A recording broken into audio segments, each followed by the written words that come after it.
All right. Good evening, everyone. My name is Sanant Das. I'm one of the co-course director for this. Uh, I will say our first baby, TRICS2 course for EDIC2 preparation. And this is the fifth course running every 6 monthly. And as Tapas said, it is very well attended and I think I will say well participated, and it does transform into good outcome. The plan of this mock test was to give you a little bit of idea what sort of questions you guys are asked and what sort of answers the examiner expect. This is a specialty exam. It's not like a non-specialty MBBS exam. So, and the what do you call the bar for this exam is you are a ICU consultant, yes or no. That's the bar for the exam. So the question standards are like that. But nevertheless, common things are asked commonly in this exam. And as a candidate who wants to pass the exam, should make sure that he covers all the bases to pass the exam, know the most common things that is asked in the exam. That's how this course is helpful.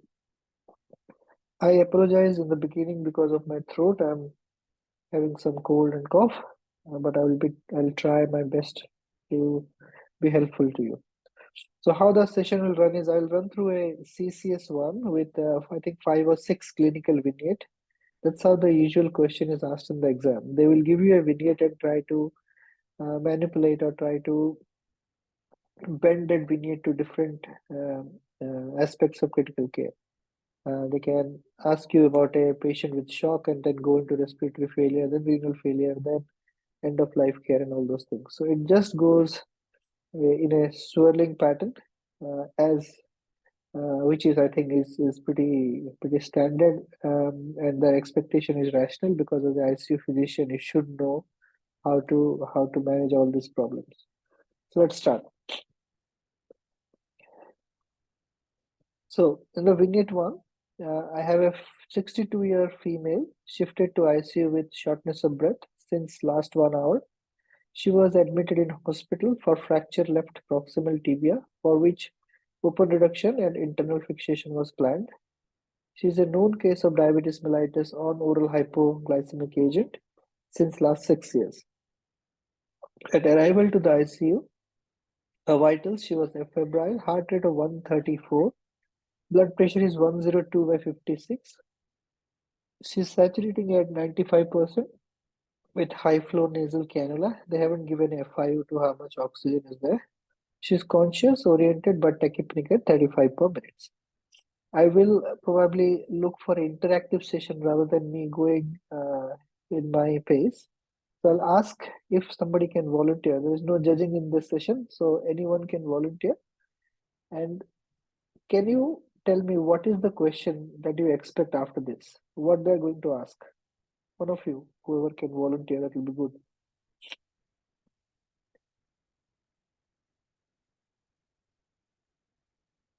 Anyone?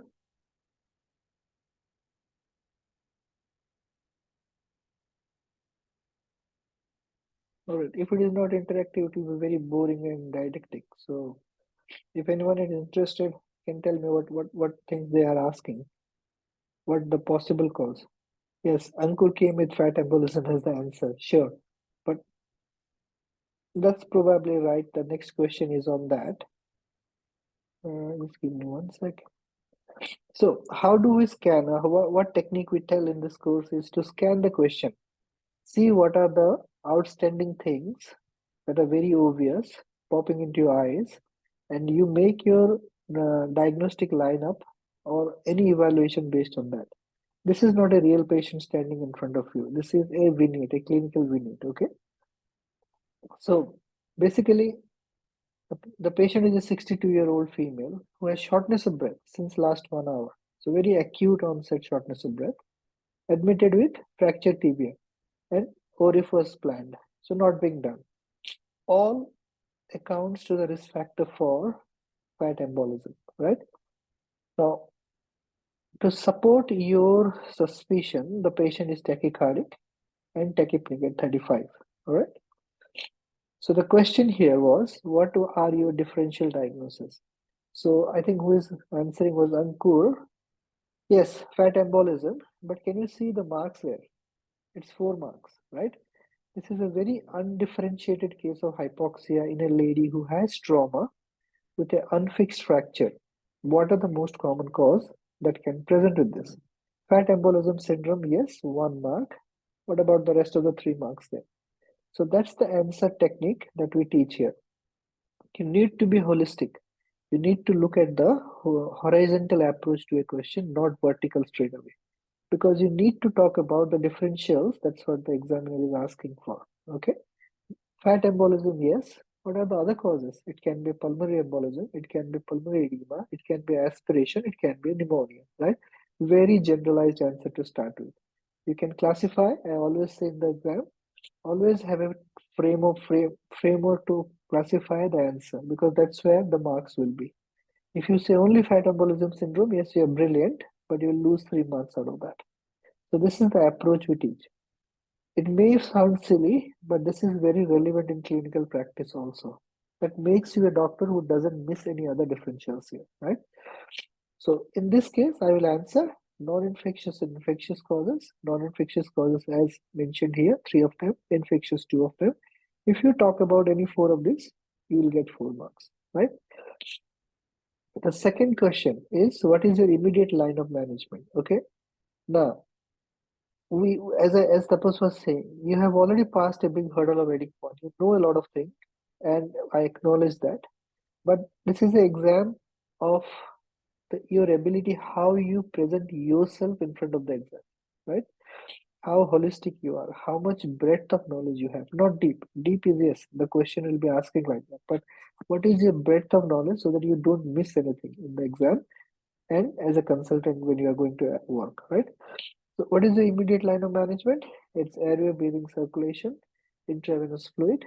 If you're thinking it's an infectious cause, empiric antibiotic, and consider anticoagulation if you're thinking or highly suspicious of fat embolism. But at the same time, if they say management, you should talk about the investigations also. You cannot stop there by only saying treatment. So these management is always investigation and treatment. I'll go in detail how you talk about investigation also. All right. Uh, it's very difficult to take the questions simultaneously. If Tapas, you are there, you can take the questions or ask me to help out. All right. Now, as I said, your approach has to be very broad in the exam. Initially, almost all the questions, what is your diagnosis or what does this patient has? You cannot stop at one. My differential diagnosis are X, Y, Z, and the provisional is this. That's how you answer in this exam, right? You just cannot put a single point saying, oh, it is fat embolism syndrome. Yes, 99% you are correct, but the marks are there for other answers also. Okay. So what I teach the students is always look for a syndromic approach. Always look how the patient is presenting. What is the major cause? There are not many syndromes that come in ICU. There are only 4 or 5 or 6 syndromes that we look at. Most of the patient have that, right? Either there is a neurological issue, or the patient is shocked or bleeding, or the patient has hypoxia, or the patient doesn't pass urine. They are the most important. 90% of the cases will be within this syndromic approach. Somebody will be hypoxic, somebody will be shocked, somebody will be encephalopathic unconscious, somebody has a renal failure. So these are the things that come to you as the initial veneer. Okay. So approach them as a syndromic approach. Encephalopathy. So if it is a neuro case, what are the things that can patient present with? Encephalopathy, unconsciousness, weakness, or a seizure. These are the 4 most important things that a neuro patient present to the ICU. And 90% of your cases in the exam will be falling in this. So you have to nail all this, right? Then only you are sure should pass. Okay. It will be very, very highly unlikely if you get a multiple sclerosis in the exam. That's your bad luck, right? If you haven't read. But if you cannot say or cannot answer a non-convulsive seizure or a traumatic brain injury or a Guillain-Barré syndrome, then you are not going to pass. And how do you prepare is by looking at a syndrome. So go by syndromic approach. If the patient has a neurological issue, these are the possible causes they will be asking about. In this case, the patient has hypoxia, right? Let's move on. As I said, neurological causes. I'll be a little bit giving a debrief of how we approach it. Not specifically this case. Yes, we'll talk about it, but in general, if you get a CCS question, right? Suppose the patient has some neurological issues, the patient has encephalopathy, then how do you classify what is the cause? And this is a holistic approach at the patient. Is it a central cause? It is a peripheral cause. Somebody unconscious, you have to talk about central and peripheral causes and classify the causes. They will ask about differential diagnosis. That's how you put the answers in. Somebody has a weakness in the ICU. You classify the weakness causes, like central, spinal, peripheral, muscles, or others. Okay. Similarly, if the patient has seizure, is it a central cause of the seizure or is it a peripheral cause of seizure, such as metabolic or anything, right? In that way, you always look for a classification for the presentation of the patient to say what is the differential diagnosis. First question in the exam is very, very important. That sets the tone for rest of the answers. Similarly, if the patient has shock, what are the causes of shock? Yes, you know this is cardiogenic shock, but if you say only cardiogenic shock, you will get 25% of the marks. What about other differential? The patient may be hypovolemic, may have a distributive shock, or maybe an obstructive shock. So you have to put all the differentials in the beginning to tell the examiner. If you just stuck into one, yes, you are intelligent. You can diagnose the patient very quickly, but you will not get the marks. Right? Again, if it is a cardiogenic shock, you are thinking, what are the causes of cardiogenic shock? You need to know about it. Infective or infective. Or whatever classification you go, but this is the framework how you prepare the exam. Okay? Because the patient will come with one of the syndromes. It is a shock, right? What are the causes of the shock? Is it a cardiogenic shock? Yes. Is it possibly a cardiogenic shock? Okay. What are the causes of cardiogenic shock? Infective, non-infective. Does the patient has a myocarditis or a septic cardiomyopathy? Does the patient has a non-infective causes such as vascular cause, MI, or a drug-induced, or arrhythmias, or mechanical like that? Okay. Second type of shock is hypovolemic. Is the patient bleeding, not bleeding?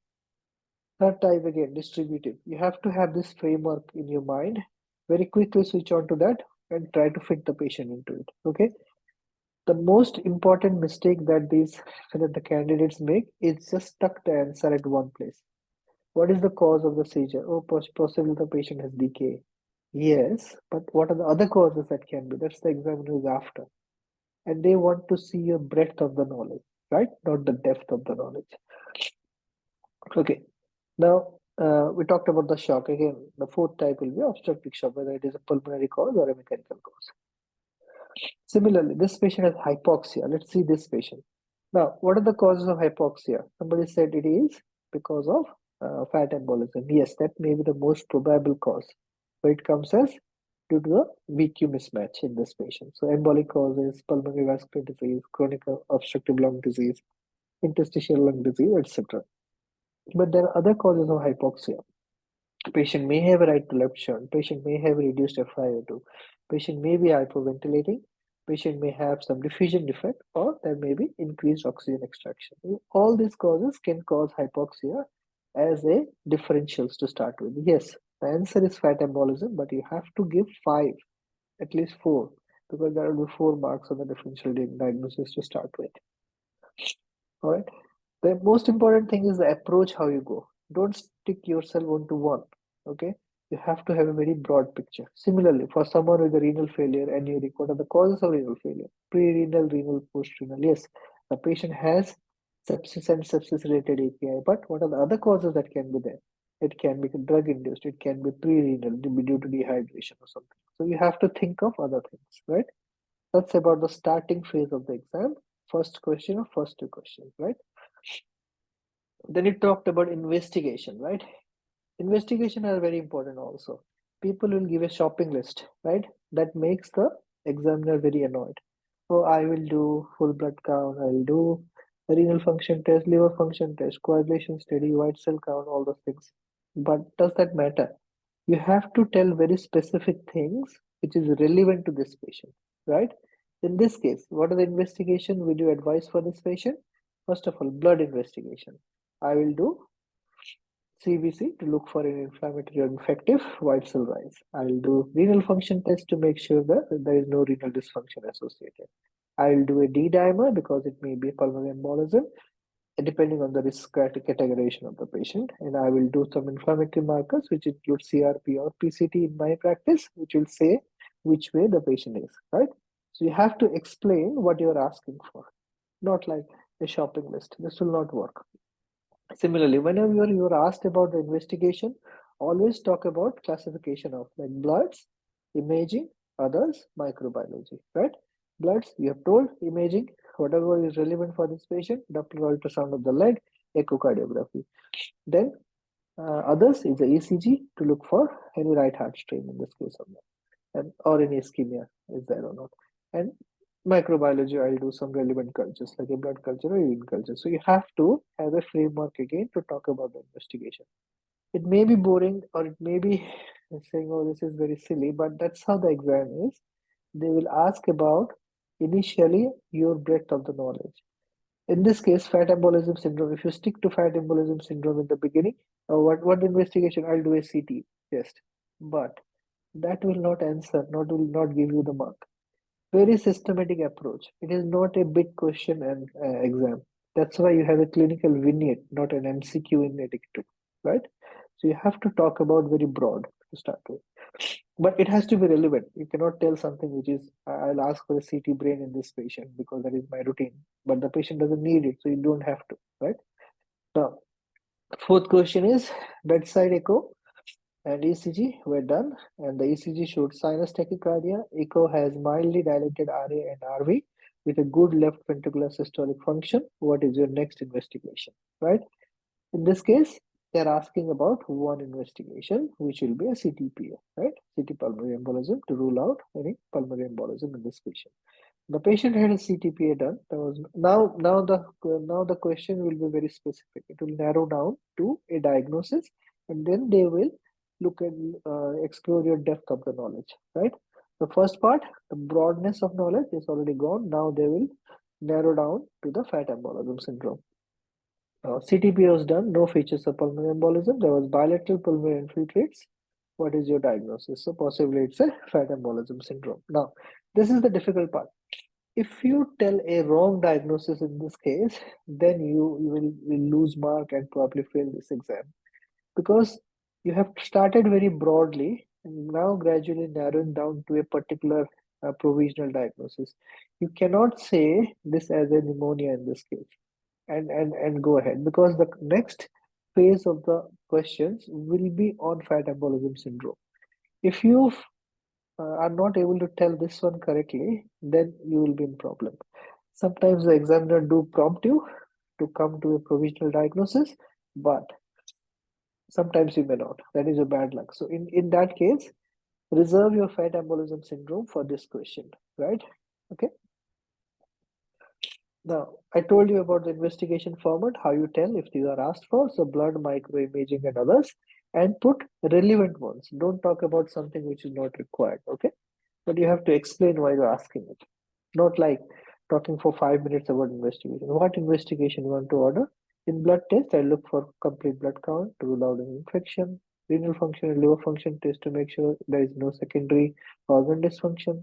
I look for a CRP or PCT to make sure that it is not an infective process.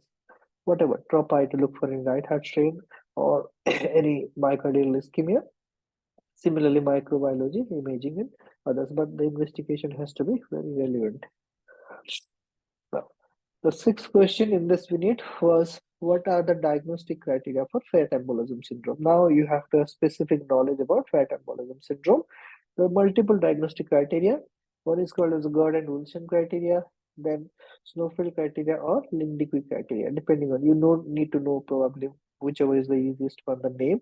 But don't worry about if you don't know, because this is like a knowledge-based question, and probably 3 is an overkill mark. They will be having 1 or 2 marks. You need to know the names of them, right? Nobody expects you to remember the inside of the scoring system.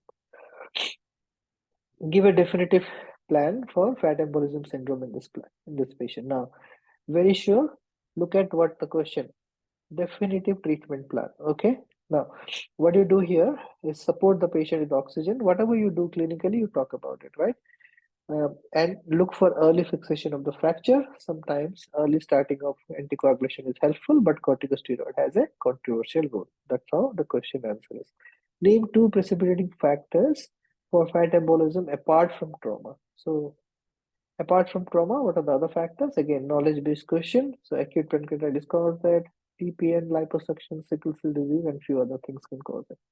What are the classical clinical triad of fat embolism syndrome? Again, dyspnea, confusion, petechial rash. Again, this is a repetition of the diagnostic criteria or diagnostic criteria from the previous page, but this is generalized symptoms. Those were very particular values, those GERD criteria and Lindicke criteria, right? Now, first VNED is over. The patient, they have checked your knowledge around fat embolism syndrome. Now it will go into a different track. Okay. Now day 3, the same patient remained hypoxemic, hemodynamically stable, not unstable. She was on subcutaneous heparin at 5,000 3 times a day. ABG has a pH of 7.37, PO2 of 67, saturating 92%. Has hemoglobin of 10, white cell of 16,000, little bit low platelet, urea, creatinine is mildly raised, and D-dimer is 1200. Again, there is an HRCT done as attached. Now, sometimes they try to trick you, but it is not like a genuine trick to make you a fool. So they put a lot of information to skew your thought process, but the answer is a simpler one. So when you are confused, okay, this patient looks all right here, saturating 92%, the rest of the things are normal, what they're asking, read further, right? Patient complained of severe pain in the affected limb, that's the left lower limb, which was not there before, and it did not subside even after intravenous analgesia. So something is wrong in the left lower limb where there is still ongoing pain, which is out of proportion, not getting better with analgesics. On examination, the limb was tense and there was decreased sensation as compared to the unaffected limb, and there was no reliable pulse oximeter waveform. Okay, lots of red flag. Okay, no reliable pulse oximeter, decreased sensation, feeling tense, pain not subsiding in the affected limb. Can I ask what you are thinking? What is the question will be, what is your differential diagnosis again here? So what you are thinking? What can it be?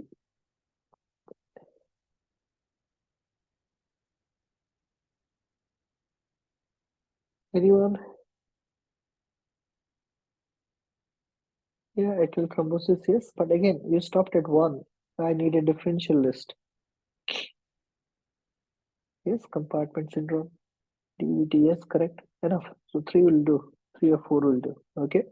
So you have to have a broad picture to start with. Just don't stick yourself saying it is atrial thrombosis because there's no much information there. You have to keep your differentials wider, right? So the most important is acute compartment syndrome of this limb. But others can be cellulitis, DVT, acute limb ischemia, right? So it cannot be only one differential. It can be multiple there. What will be your immediate investigation, right? The patient has a Doppler already, so this doesn't count. But if they haven't given you a Doppler, this is the most important test to see first. Then CPK, renal function test, urine analysis, and urine myoglobin, and coagulation test. So in this case, I'm not talking about again the same diagnostic framework, very specific, because we're talking about pain in the left lower limb in the context of a fracture which is being reduced and now doesn't have sensation. It looks like a compartment syndrome. So what are the most important thing? Is to get a Doppler, CK, RFT, urine myoglobin, and coagulation test because the patient may require fasciotomy, all those things, right? As the Doppler was abnormal, ACS was acute compartment syndrome was provisionally diagnosed. What are the criteria for acute compartment syndrome? Now, this is a general knowledge question that every medical student should know. So this is nothing rocket science here. The 6P approach: pain, paresthesia, poikilothermia, pallor, paralysis, and pulselessness. These are the P's. There is significant pain out of proportion. Pain and other features rapidly progresses over a few hours. The limb is tense, farm compartment. Pain exacerbates with passive stretching of the muscle. And compartment specific neurovascular findings include again the pain, decreased pulse, and muscle weakness. So basically, you have to talk about the 6Ps there. Out of that, whichever, how many you can manage, you'll get marks for that. All right. Now they will talk about a little bit different, a little bit more in detail about it. Now, what is delta pressure and what is the cutoff value for fasciotomy? Again, This is a knowledge-based question because you are narrowing down to acute compartment syndrome. So ACS delta pressure is the difference between the diastolic pressure and the measured compartment pressure. If it is less than 20 to 30, it indicates fasciotomy. That's the indication for fasciotomy, one of the indications, right? Management of limb ischemia, how do you do? Again, this is a broad question, so you have to have a broad answer. So you cannot tell, okay, fasciotomy. Yes, you may need it, but there are other things needs to be done, right? So general management, specific management, and as an honor student, you may ask about some experimental therapy. Do you know anything that can be done? So general management again, frequent serial examination, remove all external pressure, supplemental oxygen analgesic, IV fluid, avoid hypotension. Now, specific management is immediate surgical consultation and fasciotomy. There's some role of hyperbaric oxygen, but not proven, right? That's your complete answer. Indication of fasciotomy, again narrowing down to fasciotomy. Now, the first indication is high clinical suspicion. If you think it is a ischemic limb, don't wait for the pressure to be done. Ask the surgeon, have a look, and open it, right? That's how you treat it. So you have to very confirmatory. Yes, high clinical suspicion is an indication for fasciotomy. Again, compartment pressure or the delta pressure 20 to 30, less than 20 to 30 is another parameter. But I will go by my clinical sense also. Okay. Now, going into vignette 3, as the patient became tachypneic, she was put on non-invasive. The left lower limb swelling gradually decreased with conservative management. On ICU day 5, she developed gross abdominal distension and was not able to pass stool for preceding 72 hours. Okay, that part you forget about. Now they have started a new problem here.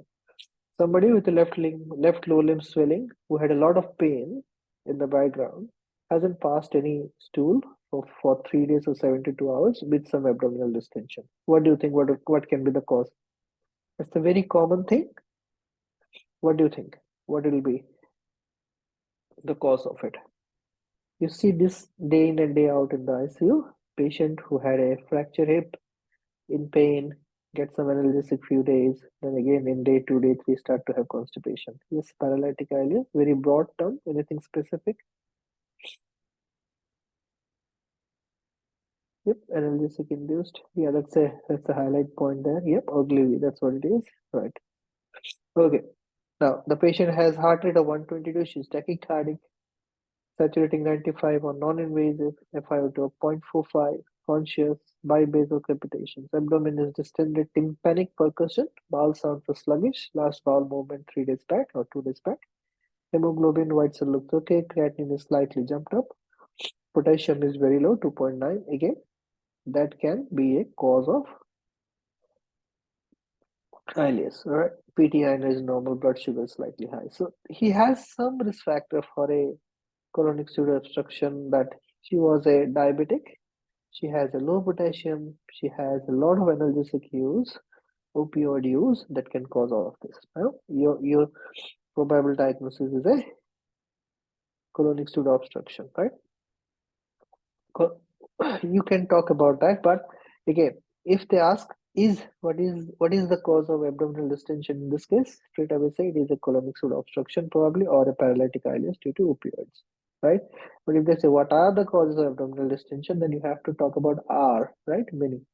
So colonic pseudo obstruction or any other relevant pathologies such as hypokalemia causing ileus, paralytic ileus, or any concealed injury to the bowel that has been missed, or any bowel ischemia, or just have a pattern of answering, right?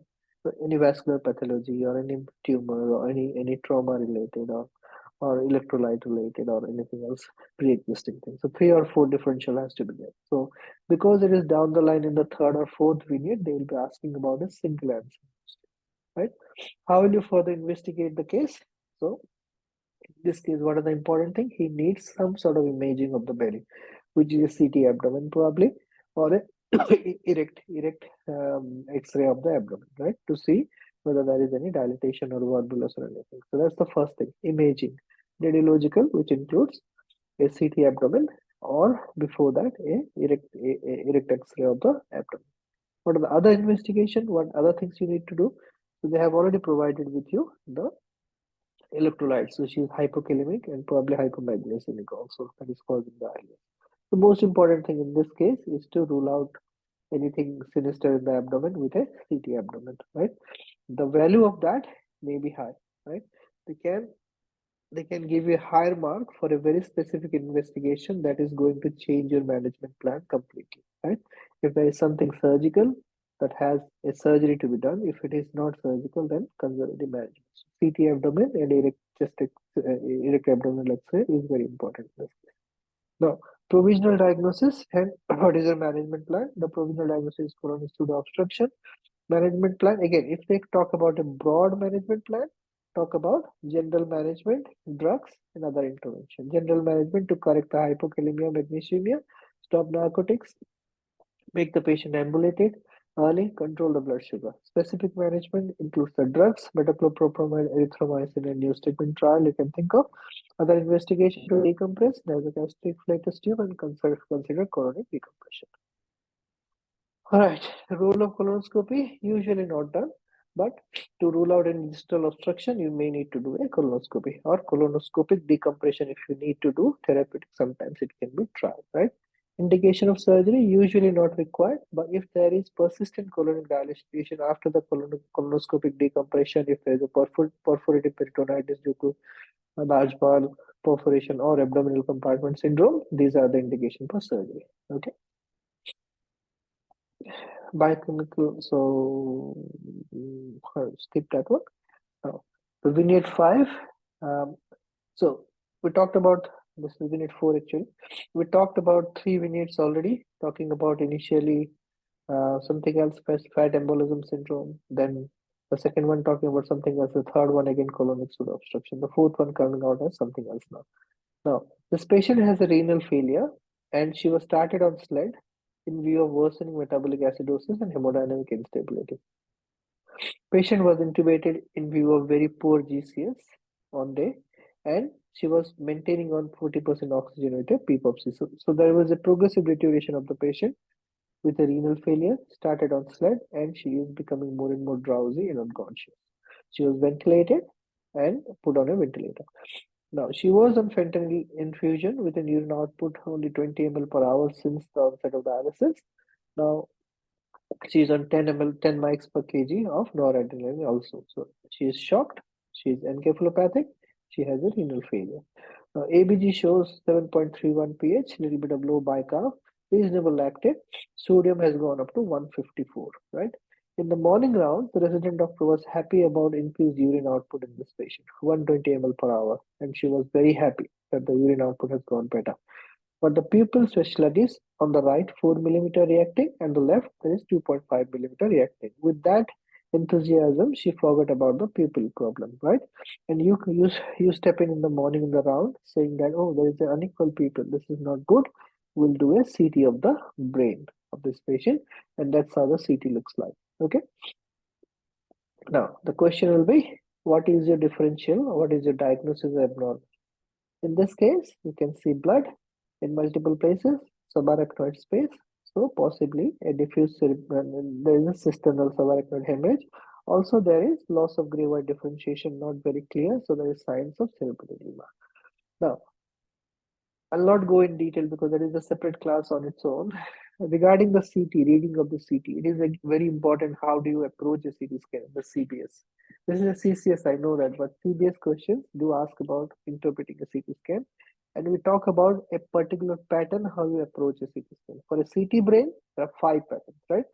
Either you look for blood in the brain, you look for midline shift, you look for signs of cerebral edema, loss of gray white differentiation, you look for any other thing that is very prominent, like tonsillar herniation or some big subarachnoid hemorrhage, cisternal blood. Then you look for any fracture there and hydrocephalus. So 5 to 6 things you always look at a brain CT. Just switch on your mind. Are these 6 things are present? If not, and also subdural and extradural hemorrhage. So these are 5 to 6 things that you look for. You will not miss a single abnormality in the city. But if you start doing a different way, I'm not saying your way is better or worse, but we teach to see specific pathology retrospectively, not looking at inside to outside or outside to inside, because that will take time and you are very time constrained in the CBS, right? So we'll talk about that whenever we have an interpretation of CT brain in the exam or mock exam. So what is your diagnosis here? The patient has diffuse cerebral edema. I can go in the sequence. So there is no fracture, so nothing there. There's a little bit of blood, so probably subarachnoid hemorrhage. Loss of gray white differentiation. No signs of cerebral edema. The ventricles looks compressed. There is no hydrocephalus, no midline shift. That's the CT finding. So the patient has subarachnoid hemorrhage and possibly cerebral edema. Right? Now, what is your immediate management plan? Immediate, they're asking. When you see blood in the brain, call the surgeon. Right? Neurosurgeon consultation. There is signs of cerebral edema, so anti-edema measures, head and elevation, hyperventilation. We can talk about few other things also, but at least the tier of treatment um, should be there, and you make sure that you talk about at least four relevant intervention here. What is our likely etiology of sudden deterioration of this patient? Based on what the clinical vignettes say, the patient may be hypoxic, may be hypotensive. There's no clear-cut information from the vignette, but if the patient was okay and then deteriorated suddenly, it is probably because of hypoxic ischemic brain injury, or it is because of hypotension causing a stroke or something like that. So you have to have a pattern again to see why there is a clinical deterioration. Is it a central cause or is it a peripheral cause? The question can be very vague, asking what is the cause of this deterioration. So you have to have a answer pattern. So central cause can be new bleed, can be ischemia due to hypoxic ischemic injury, or peripheral causes. It can be dyselectrolytemia, hypoglycemia, seizures, and all those things, right? Okay, now at least I think one or two of your CCS will twist at the end to communication or end of life. So you need to be very thorough about it, right? And you need to have a pattern to answer, because the questions in end of life care and what you say in communication are very vague. One can talk about it an hour. You need to have the answer in a minute, right? So this is an important part of the exam also. Now, one of the family members ask you about the outcome of their patient with that bleed, cerebral edema. What is your answer? How will you approach the patient, right? So how will you explain means you have to talk briefly about the principle, right? I will take a spikes approach, which makes sure that there is a good, adequate setting with my support staff, a social worker. I will check whether the patient's relative has good perception of the knowledge of how the patient is or not, and I will offer some invitation to any family member if they want to join. Right? I will have a very clear-cut answers to everything, not twisting anything, with plain, understandable language at the same time, making sure that the patient has enough empathy from me, right? Make sure the patient's relative are safe. And at the end, I will try to double confirm what I have talked about by giving a summary. In this case, the patient has a brain bleed, which has a poor prognosis, but we don't have a clear-cut reason for that, and we are still exploring. I will end my discussion there. That should be the answer, right? Okay, that's pretty much it is for the CCS. Tapas, I am done from my side. Any questions, I'm happy to take.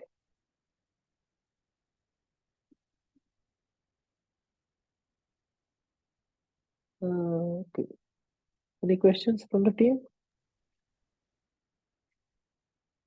Any questions, Dr. Sanand? Thank you for elaborating this CCS and explaining how to answer. So there are a lot of the answers the candidates have mentioned. So I think all of you have tried. That's very good. And in the real exam, you have to go through the systematic way how Dr. Sananda has actually adopted. So that would be the key. If you will go from here to last point, or the first point would be taken, but it would be something like you will be not giving properly in the first attempt, then the examiners, they don't get impressed, and sometimes they don't give you the correct answers or the marks also.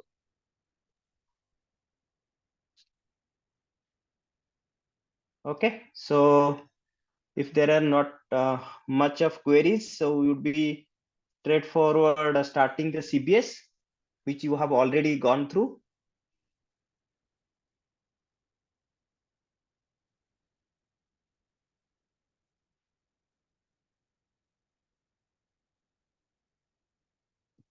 Yeah,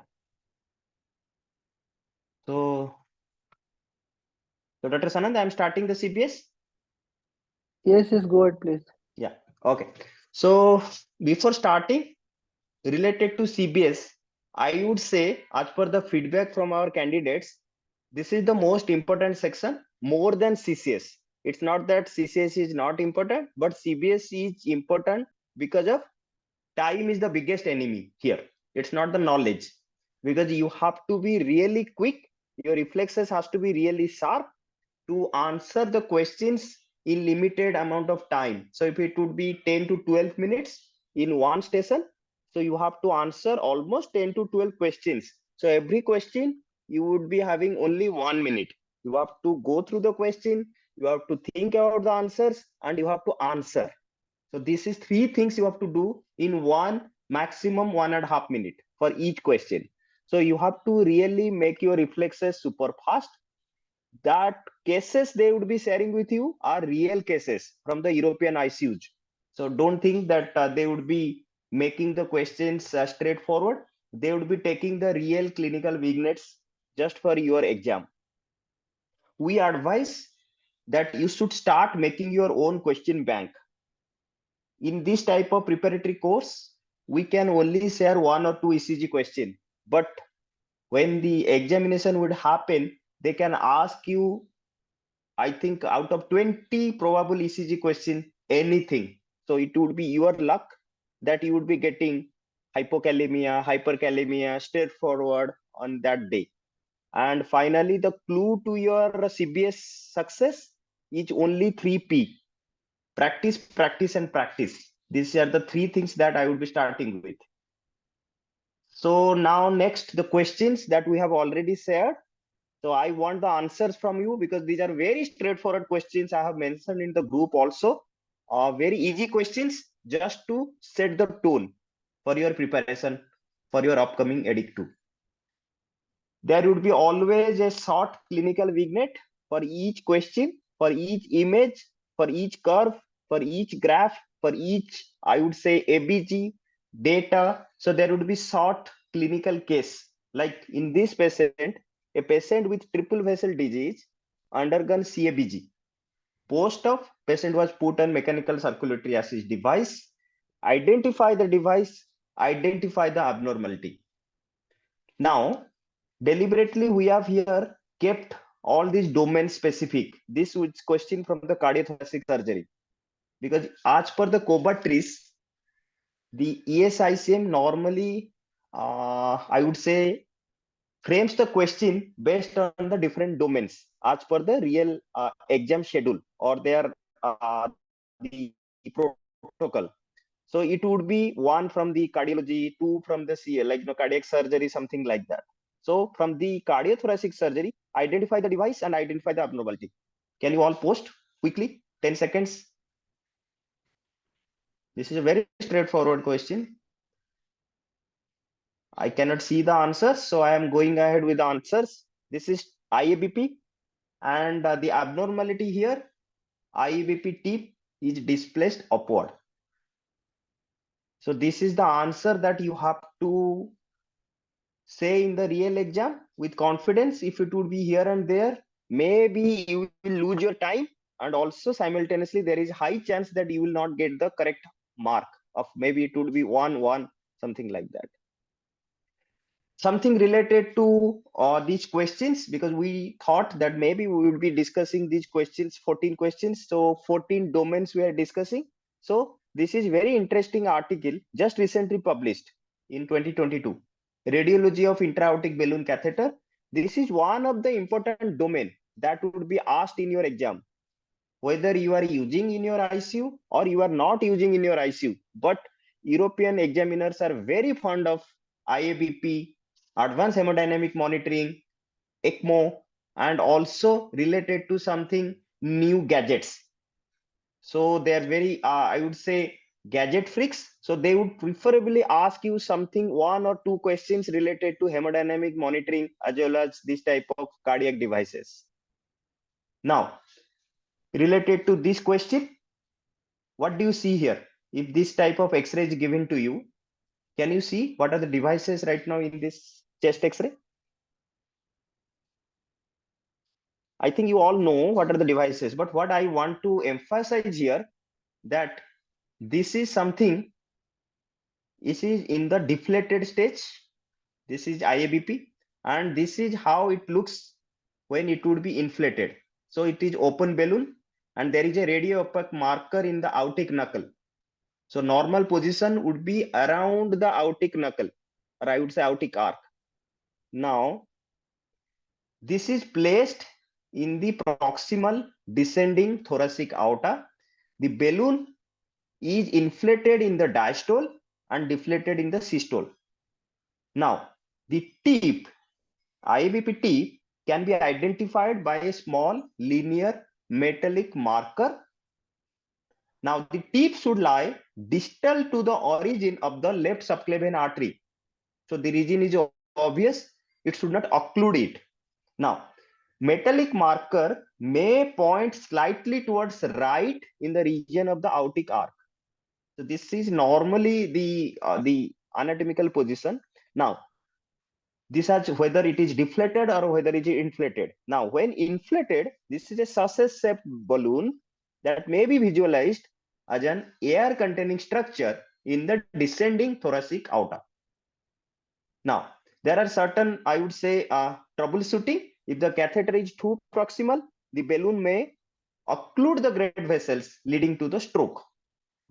Now, if the balloon is too distal, the device has actually not serving the purpose with which we are actually thinking. Now, this would be decreasing the effectiveness.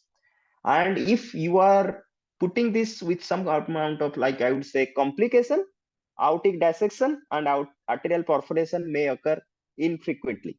So these are something related to putting this IABP and position of the IABP tip. Something related to IABP, as it is one of the hot domain in any of the European exam, be it part 1 or part 2. So you have to know what are the indications, what are the utility of putting the IABP. I'm not going into detail. When you should start win of your IABP.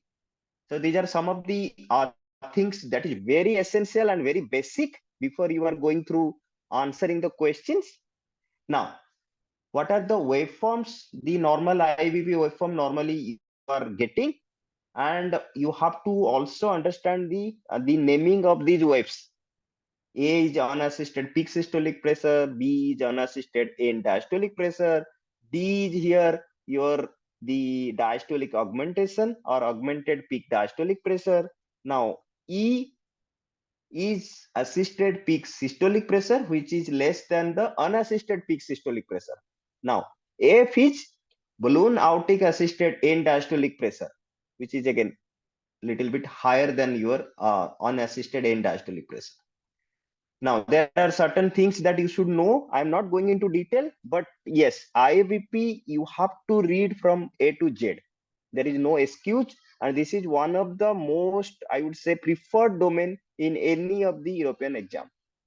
What are the indications of IABP? We all know, just for the sake of completing, or I would say scanning the IABP, you can see these are the indications of IABP that can be divided into 3 types. One is to wait for recovery or breeze to the definitive procedure, as prophylactic use, and totally experimented mental like tachycardiomyopathy or neurogenic stress cardiomyopathy secondary to subarachnoid hemorrhage.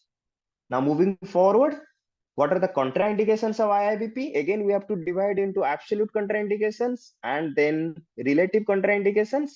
We all know, just I am sharing the screen so that you can just revise in your mind. Now, what are the possible complications with IABP? Again, you can go through n number of complications, but the most important complication, transient loss of peripheral pulse, limb ischemia, thromboembolism, compartment syndrome, aortic dissection, local vascular injury, infection, balloon rupture with gas embolism, that is helium, hematologic changes like thrombocytopenia or hemolysis, and malposition that would lead to cerebral or renal compromise.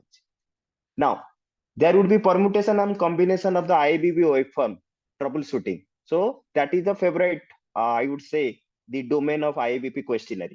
One is what would happen if it would be early balloon inflation, late balloon inflation. In the inflation, it would be early or late. In the deflation, it would be again early, late. So you have to identify what is the waveform and what would be the possible consequences. So if it is early, it would be increasing the afterload.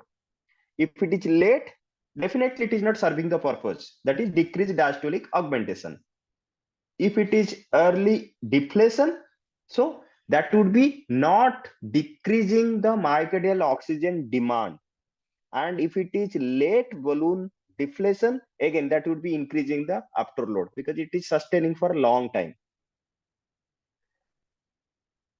Now here you can see the waveforms again, and you can see this is one of the I would say waveform that was asked in the exam, and this is early balloon deflation. So the deflation is happening little bit earlier. As a result, what is happening? That is not improving the left ventricular afterload, and as a result, there is no decrease in the left ventricular oxygen demand. So the stipulated time of your early balloon deflation is the balloon deflation is not happening, rather it is happening slightly earlier. As a result, it is not serving the purpose. Now, this is something. Can anybody tell me what is happening here? Late deflation. So it is remaining in this inflated stage for a long time. So as a result, what is happening? This threatens the patient by increasing the afterload, increasing the aortic and diastolic pressure. As a result, what is happening? Myocardial oxygen consumption is increasing further, and that is again actually right now interfering, or I would say the cardiac workload is further increasing. So in a failing heart, you are not improving the existing status, rather than you are further inhibiting the recovery. And this would be when it is inflated too long, or it inflates at the beginning of the isovolumetric, I would say, contraction. As a result, what is happening? The left ventricle is ejecting blood against the resistance of the inflated balloon. So we all know the consequences. I have just given you two permutation combination of the problem, but you have to go through in detail, make your own question bank, and IABP has to be understood well. Now, question number 2, identify the image. What is the significance of square shape? Can anybody answer? What have you done in your answer sheets?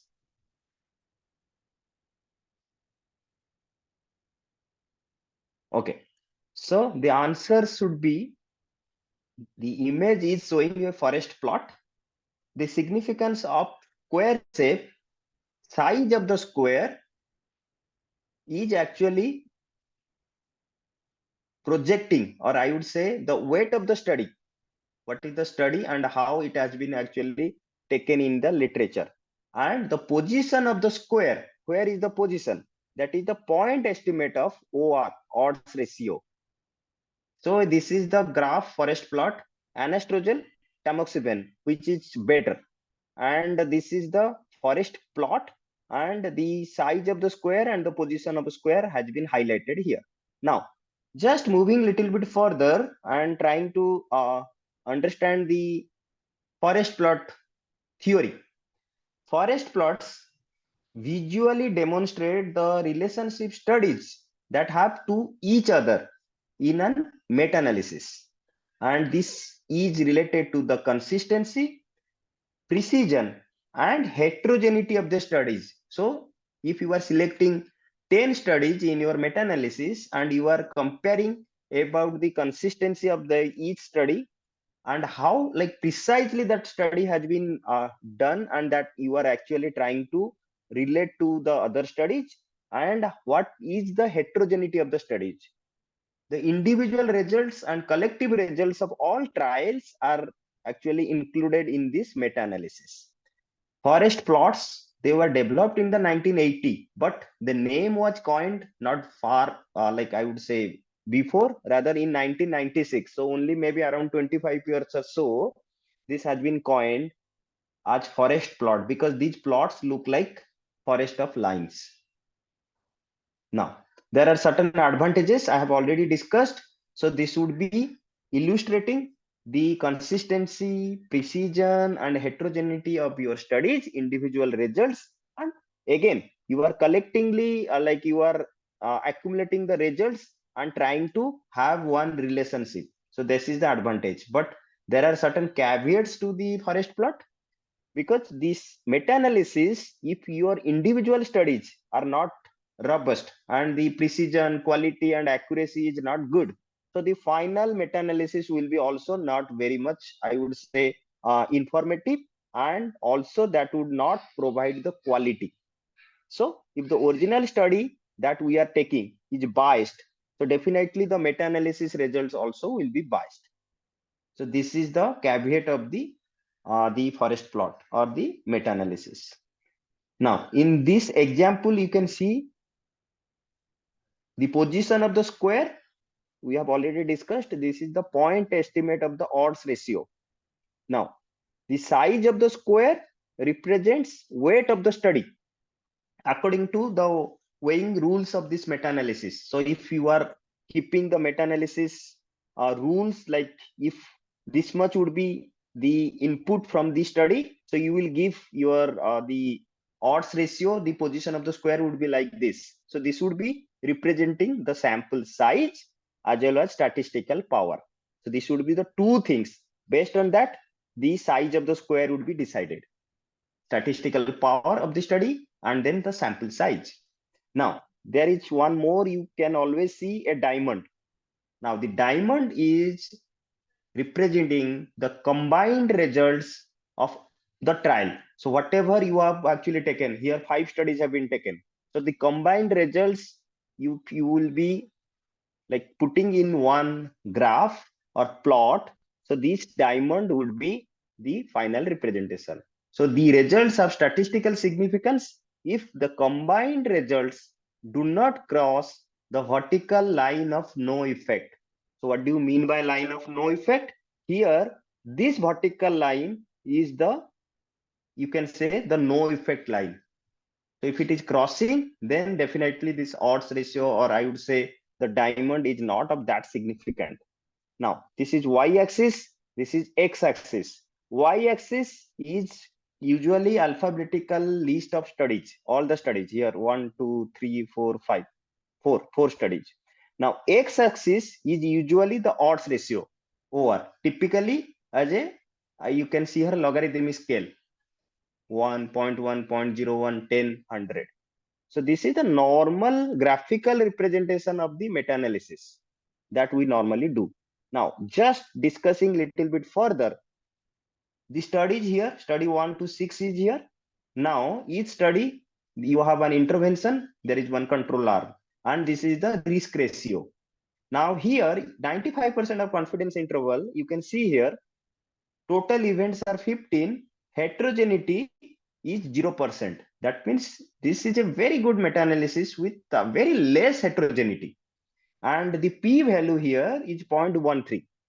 So we all know the importance of p-value. So p-value demonstrating the overall statistical significance between all studies included in this meta-analysis. These are the individual studies.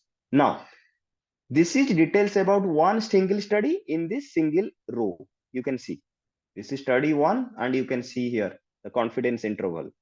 Now, the width of the line, here it is shorter, here it is longer. Now, width of the line represents the confidence interval. So if the confidence interval is actually more, so the line would be little bit of, like you would say, from here compared to this line will be more. So this is the confidence interval. Now, this diamond we have already discussed, overall effect estimate from all studies pulled together in this meta-analysis. This is favoring the experimental, this is favoring the control. And this is, we have already discussed the size of the square point estimate that estimates the true effect in the population in this study. And this is the line of no effect. We have already discussed no difference between group. If the confidence interval is crossing the line, if it is crossing the line, so it is actually having no significant effect. Now, just one slide about the assessing the heterogeneity. you can see here the heterogeneity is 98%. That means it is having a huge heterogeneity, 98%. So technically, this much of heterogeneity if you are getting, that means these studies should not be meta-analyzed together. So this, I would say, the meta-analysis is something which is not a good meta-analysis, and maybe the author should not have clubbed together all these studies, right? So this is something related to forest plot.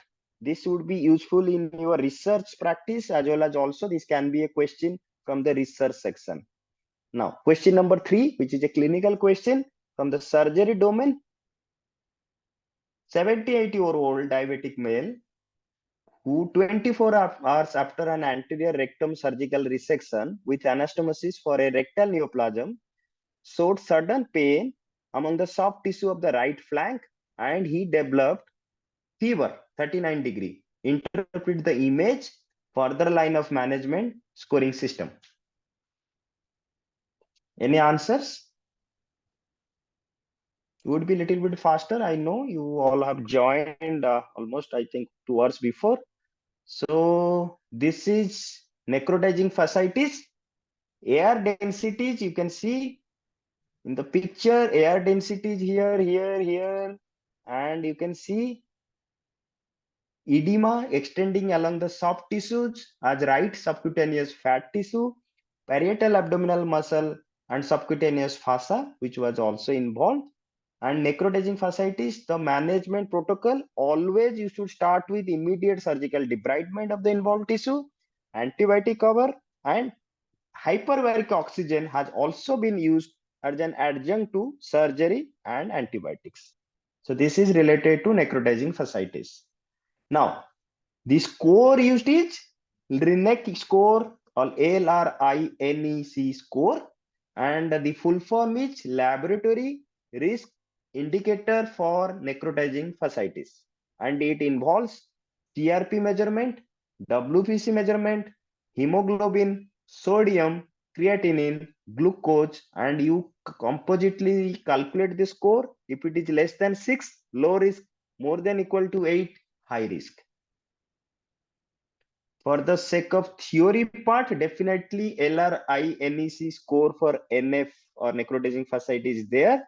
But if you would ask me, necrotizing fasciitis is not a laboratory diagnosis. So these are the clinical pearls.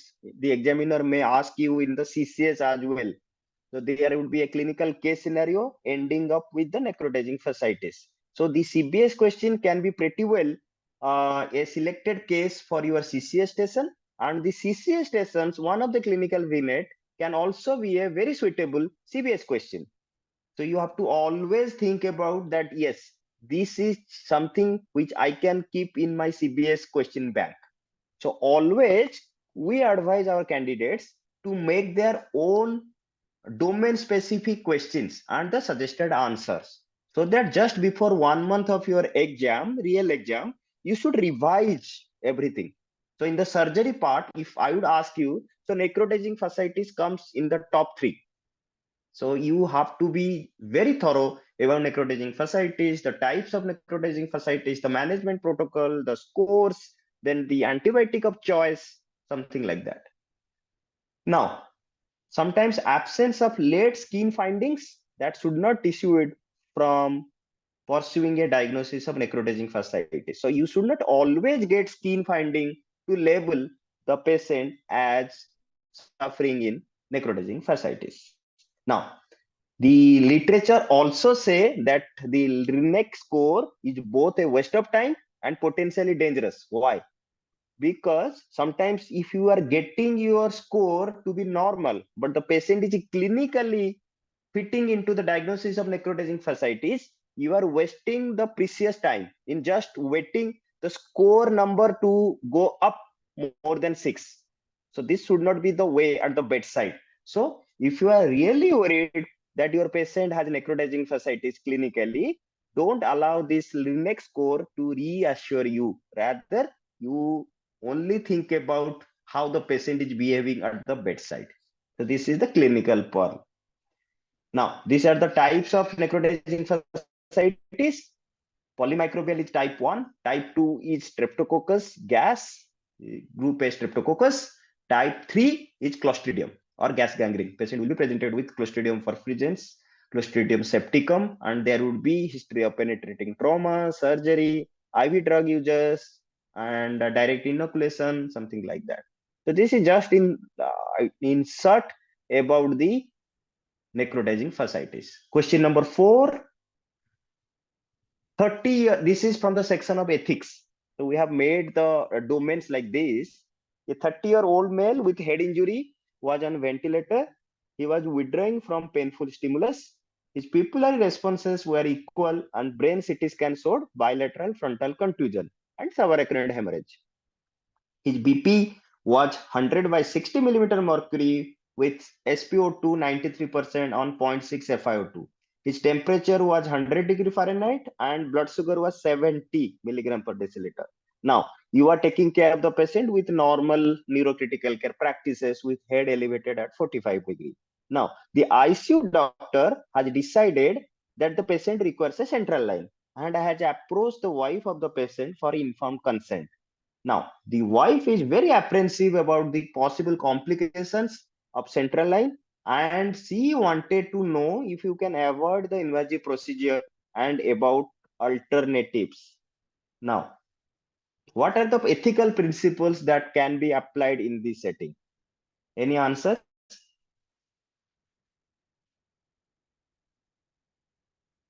We all know here there would be autonomy and non-maleficence. So the doctor has to do whatever is the best possible, like I would say appropriate clinical practice here he or she can apply in this patient, and in this situation autonomy and non-maleficence fits to this specific patient. Now something related to ethical principles we all know, just for the revision: autonomy, non-maleficent, beneficence, veracity, fidelity, justice. So these are some of the ethical principles you should be very clear. This is not only related to the CBS, but in the CCS, in the last clinical vignette, the examiner normally puts when the patient has suffered something, some complication has happened, and finally landed up in ICU with brain death or like point of no recovery. So there would be one clinical vignette that would be dealing with ethical principle, communication, breaking bad news. So at that time, you should know these terminology that you can use during your answers. So it is useful not only for CBS, but also for CCS. There would be also questions related to end of life issues like palliative care, CPR decisions, euthanasia, again, passive, active, withholding and withdrawing treatment, futile care. So there would be one or two questions related to end of life issues in your EDIC 2. Coming to the decision making process, again, there would be question when the examiner wants to know how you are comfortable as a consultant explaining to your the patient's relative in a situation when the patient is not improving further, rather deteriorating faster, and the patient is not showing any sign or symptoms of recovery. So how you are going to explain to the I would say not so happy or not satisfied family relatives. So you have to use your ethical principles. You have to also respect the patient preferences. You have to think about quality of life this patient is going to have if you are continuing with whatever treatment you are continuing, and the contextual features that is again related to the family members, the existing law, the administration, cost of care, and allocation resources. Now, question number 5. 32-year-old primigravida underwent normal but prolonged labor at 38 weeks of gestation, gave birth to the child. 1 hour later, she complained of sudden shortness of breath, severe anxiety, chills, and vomiting. Her vitals: blood pressure is low, 78 by 56, heart rate is 126, saturation 92%, with respiratory rate of 28 per minute. You did the 2D echo at the bedside, and this is the I would say screenshot of the 4-chamber view. Now, What is the likely diagnosis? How to treat the shock refractory to inopressors. So we have started the vasopressors, inotropes, but the patient is not recovering. So this is from the domain of obstetrics.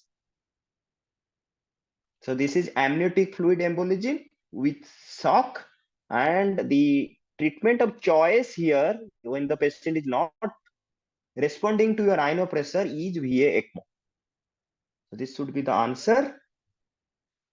And coming to the useful article that is very important to go through.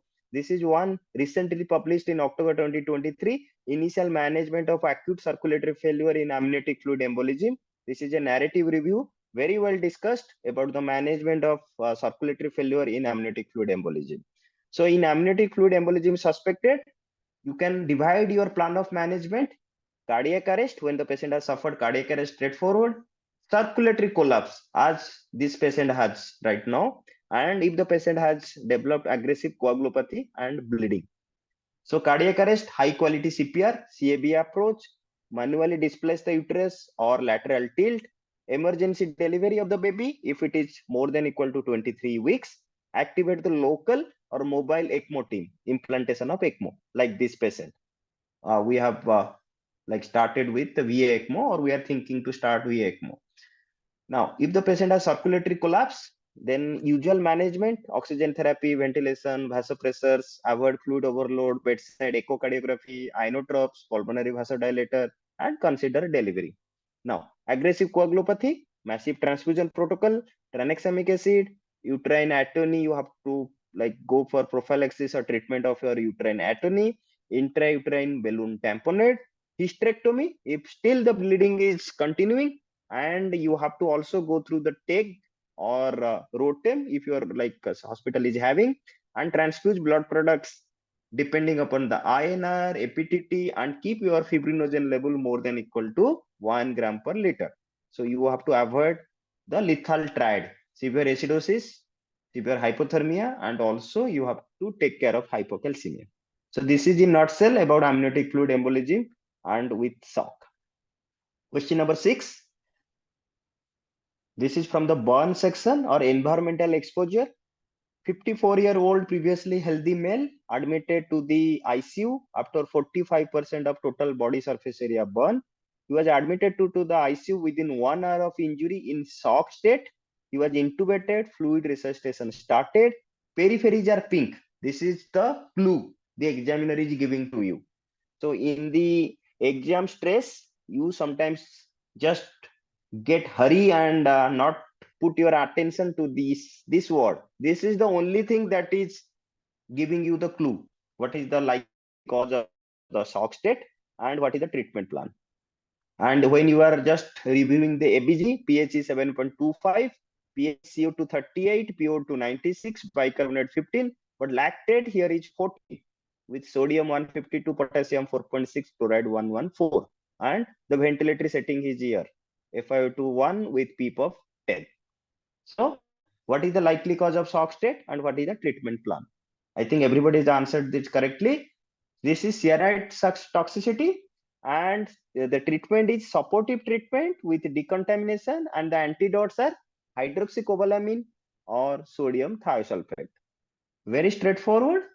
But yes, in the rush of the exam stress, you sometimes go with something else. Carbon monoxide toxicity, normally people also utter, but carbon monoxide, the periphery is pink is the clue. Carbon monoxide awake, high flow by mask oxygen, FiO2 100% until your carboxyhemoglobin level less than 10%. If the patient is obtunded, not in like no conscious state, you have to intubate, take care of the ABC, 100% oxygen via positive pressure ventilation, and sometimes you have to go with the hyperbaric oxygen. Now, coming to the cyanide toxicity, cardiovascular support, sodium nitrite only if not responding, and high likelihood of diagnosis of hydroxy, like the cyanide toxicity. Sodium thiosulfate is the antidote. Sodium nitrate and sodium thiosulfate. This is the clinical review. This is a little bit of 10 years old, but very well summarized. So you can just take the screenshot.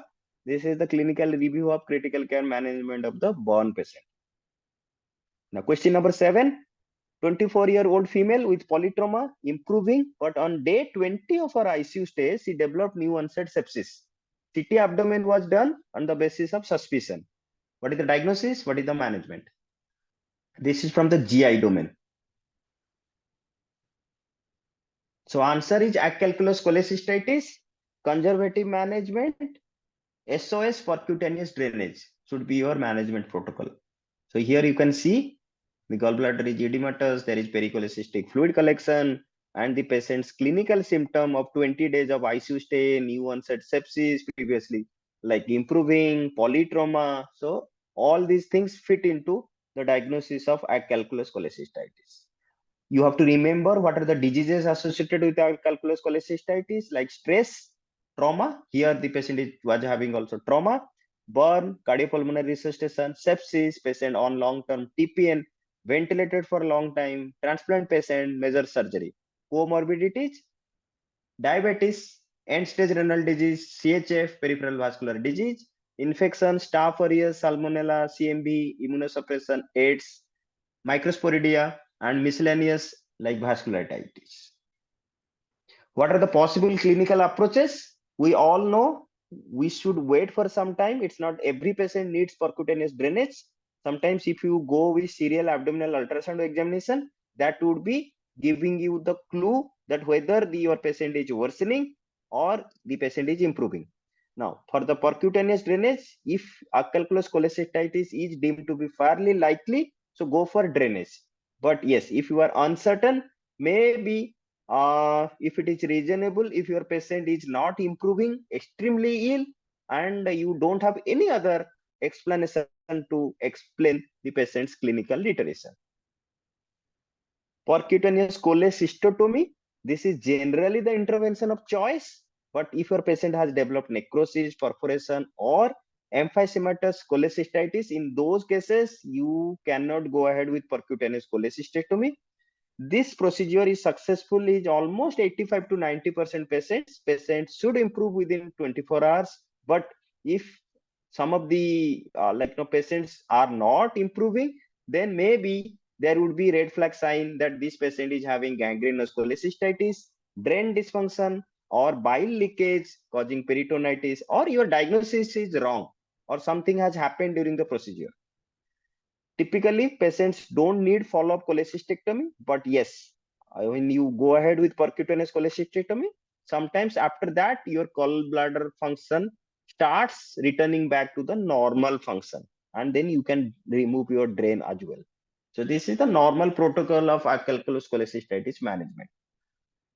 Not going into detail, you have to think about what are the risk factors for your ICU calculus cholecystitis in your patients. Avoid excessive opioid use, early enteral nutrition, avoid unnecessary parenteral nutrition, defend the perfusion if your patient is not having good perfusion. So patient will ultimately develop calculus cholecystitis, and also try to liberate your patient from mechanical ventilation early. And be careful in interpreting radiologic studies always.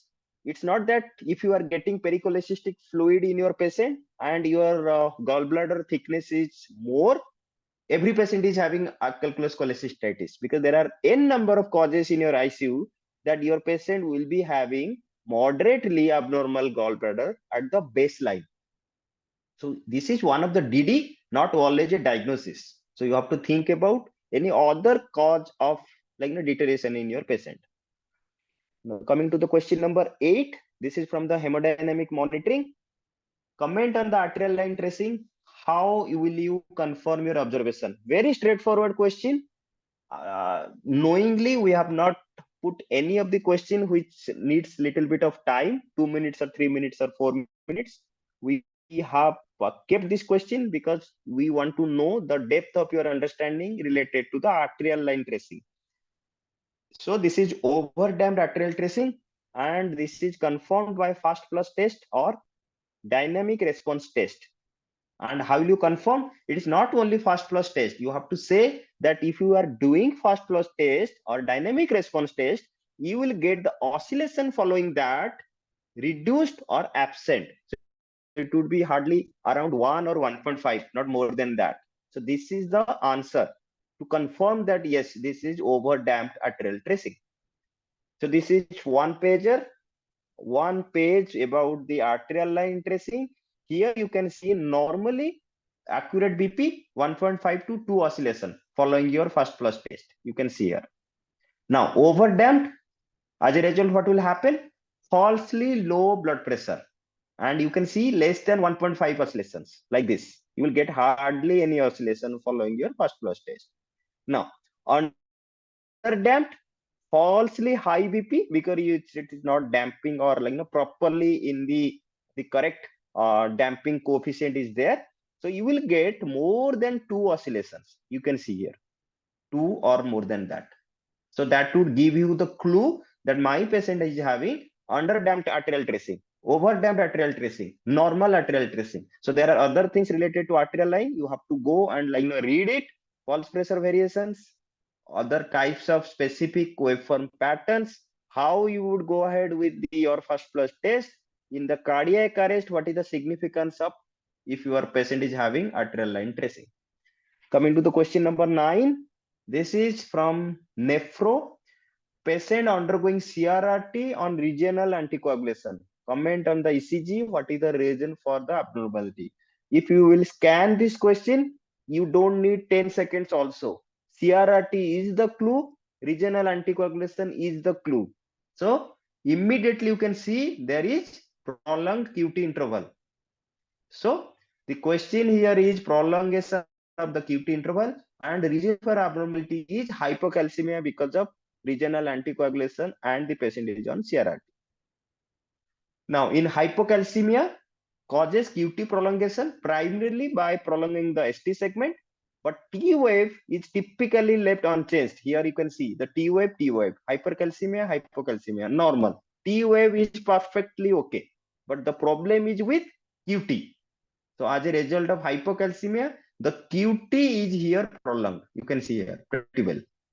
So this is the answer. Coming to the question number 10, from the geriatric division, 68-year-old female with history of bullous pemphigoid and was on regular treatment since last 15 years. Patient is admitted for hip replacement surgery. Intra-op everything was uneventful. Post-operative hemoglobin was 10 gram. WBC 15,000. Post of day 3, patient developed fever and hypotension. Echo is normal. Lung ultrasound is showing A line. But when you did the lab investigations, sodium is surprisingly 110, potassium is 5.9, chloride is 87 with glucose 54. So there are a lot of clues here. If I want to just go through quickly in 10 seconds, a geriatric female with history of bullous pemphigoid was on regular treatment. Now, post-operatively, something has happened that resulted in electrolyte disturbance with severe hypoglycemia. So the diagnosis and management is pretty clear here. This is Addison's crisis following your trauma as well as hip replacement surgery, and the treatment is glucocorticoid replacement because the steroid response is not there, the steroid release is not happening. So as a result, the normal function is of the steroids is sodium retention, potassium excretion. As a result, that the steroid depletion is there, so sodium is low here, and the opposite is potassium is rising. So this is the answer. Question number 11 from the obstetrics, 38 years female, uneventful pregnancy, postpartum, sudden onset of severe headache, neck stiffness, bilateral visual changes, and ophthalmoplegia. Patient is brought to the ER in hypotension. Blood sugar level is 56 milligram per deciliter with MRI brain suggestive of cellular hemorrhage. So what is the diagnosis and what is the management? So something they are very fond, the particular about the obstetric critical care. So you have to think about, is it a pituitary apoplexy? And the correct diagnosis is Sheehan syndrome, and the treatment is high dose glucocorticoid if there is no visual impairment. But yes, if there is progressive visual loss and the patient is unconscious, definitely you have to explore and surgically decompress. So this is the treatment if your patient is having Sheehan syndrome or pituitary apoplexy following postpartum sudden deterioration in a pregnant lady. Now, interestingly, you can see here, named after Harold Leming Sheehan, a British pathologist who first described this syndrome in 1937. And in the MRI, you will definitely get, very interesting, this is the classical finding, empty cella sign in the Sheehan syndrome, pituitary apoplexy. And you will get all types of hormonal disturbances in this type of lady. And glucocorticoid depletion is one of the characteristic feature. So very clear, this is empty cella following the pituitary apoplexy. Question number 12, 44-year-old male involved in motor vehicle collision, multiple lung vein injury, unresponsive in the field, intubated for airway protection, IV line placed. You have stabilized medically the patient on site, and then patient was shifted to hospital. On day 2, patient has undergone successful open reduction and internal fixation of your right femur and right humerus. Post-operatively, you are not able to successfully win. Now, one smart resident has ordered thyroid hormone level. Now, this is the thyroid hormone report that has come from your lab. Free TSH 2.9, free T4 16, total T3 0.6. Now, what do you interpret with this thyroid profile, and how will you treat this patient? This is very interesting. This can come through your trauma section as well as your endocrine critical care as well. And this type of scenario also we normally witness in our day-to-day ICU practice. So this is sick euthyroid syndrome. Why? The T3 is low here, but the other two things are not that low. Rather, it would be saying that normal. So low total T3 associated with normal T4 and TSH level, and as a result of like the TSH has not raised, so that excludes the primary hypothyroidism as well. So what is the treatment protocol? No active management is required here. Rather, you have to just observe, go with the management of the specific primary disease, and you will be getting the response gradually. So why this happens? Because of the stress response, release of cytokines in response to the severe stress. So there happens, the reasons are, sick euthyroid syndrome is a part of the generalized response to the critical illness. It's not only that happens in the post-operative state, rather it reflects a sort of hormonal economy.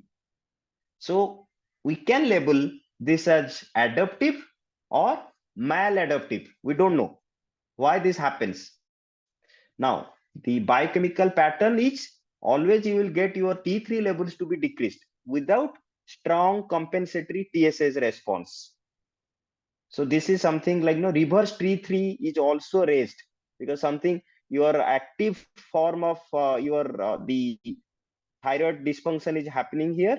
So result happening, the reverse T3 is raised, and you can see here, if a patient is euthyroid, this is a normal trend, T3, T4, TSH, reverse T3. But if the patient is developing sick euthyroid because of whichever reason, reverse T3 is right now increasing. This is a very good image to remember. TSH is somehow low, or I would say normal. This is not raised.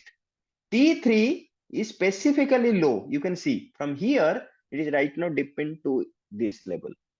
And T4 is also low. So normally what happens, if your T3, T4 is low, your TSH has to be high. But here the TSH is not getting the hit. Rather, the reverse T3 is high.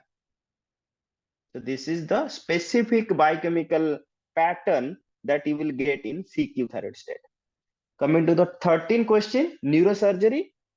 56-year female presented with excruciating headache, altered level of consciousness, diagnosed to have subarachnoid hemorrhage due to aneurysmal bleed. So you are getting the clue. This is the complication of aneurysmal bleed. Patient has developed something related to like subarachnoid hemorrhage. Now, she was operated, conscious oriented. 4 days later, the patient CNS, the overall neurology status deteriorated. So delayed neurologic deficit. Only abnormality was raised hematocrit and abnormal electrolyte panel. Sodium is now here 120, potassium 4.1, chloride 90. Now you ordered for the urine sodium and urine osmolality as a normal protocol in your neuro ICU. You are getting urine sodium 49, urine osmolality 145. Now, what is the diagnosis? How will you manage? I think you all have answered this well. I'm not going to detail. Rather, this is one question that you will definitely get in CBS or CCS. One of our examination, maybe 2 years before, there's a CCS on subarachnoid hemorrhage complications and all these like the SIADH or cerebral salt wasting or diabetes insipidus. How will you differentiate? So these particular question, it is cerebral salt wasting syndrome, and you can see what is the management. Mild to moderate hyponatremia. This your management would be isotonic saline, just to take care of the fluid deficit as well as also taking care of the low sodium. Now, moderate to severe hyponatremia, you have to be aggressive, more aggressive, and that would be required with either you have to start with hypotonic saline 3% or salt tabs and fludrocortisone. So this is a normal protocol also sometimes in neurocritical care to start with your your sodium level is dropping and your the patient is going into fluid deficit stage and you are diagnosing this patient is in cerebral salt wasting syndrome. This is the difference between SIADH and cerebral salt wasting. You can see based on the plasma sodium, serum osmolality, urine sodium, volume status, FENA, blood urea nitrogen, and the treatment also here has been written. So if it would have been SIADH, it would be the treatment consider fluid restriction, and also you can go ahead with salt tabs and tolvaptan or the other baptans. Now last question from the monitoring part again. 32-year-old man presented with complaints of fever, dry cough. ECG was done as part of initial evaluation. What is the ECG finding and what are your differential diagnosis? Anyone? So first, let's discuss about the ECG finding. Right axis deviation, negative QRS in lead 1 and positive QRS in AVR. You can see here. Negative, positive. Absent R wave progression. So it all fits into lead reversal or dextrocardia. These are the two possibilities. Sometimes people only say that it is lead reversal, but the full mark if you want to get, so it has to be dextrocardia or lead reversal. So with this, we come to end of the CBS questions and discussions. So any questions, Dr. Sanant, have you?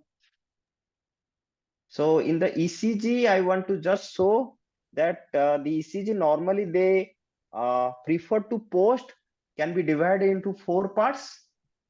Here, I want to give you a clue. So normally the ECG can be from myocardial ischemia or infarction, various type of MI, conduction related blocks like AV nodal block, bundle branch block, fascicular block, or escape rhythms, arrhythmias that can be tachyarrhythmia, narrow complex, wide complex, or bradyarrhythmia, and also various CPR rhythms like VT, VF, asystole, suckable or non-suckable CPR rhythms. They can ask you, they can be very particular about the management protocol, and also electrolyte related. Like we have one hypocalcemia related in our this CBS questionnaire. Hypo or hyperkalemia, hypo or hypercalcemia. Now there are also, you can divide your ECG pattern into syndromes that can be Brugada syndrome, long QT syndrome, WPW syndrome, temperature, hypothermia, something related to pulmonary embolism, cardiac tamponade, pericarditis, related to drug toxicity like digoxin, TCA overdose, pacemaker related or dysfunction or failure, and finally the question that we have put in our questionnaire today is a lead reversal. So these are the some of the ECG domains that you can keep in your question bank, so that in between you can start revising, so that you should not forget when you are getting the questions in your real exam. Now with this, I come to end of the discussion. Just for the sake of our course, if somebody is having any query, the registration has already started, and you can see here there would be 12 weekly chapter-wise modules. I would show you the chapters, how we have actually framed this time. There would be 12 mock tests. And at the end of the 12 mock tests, there would be 3 whole syllabus mock tests, which would be preferably live, one-to-one. Once you register, there would be a proper WhatsApp group, so you can all interact with each other. There would be almost like you, there would be many other candidates who are preparing for the upcoming EDIC2. So you don't feel lonely, and you have to also be at par with your the peers, how they are preparing. So we would be sharing many articles.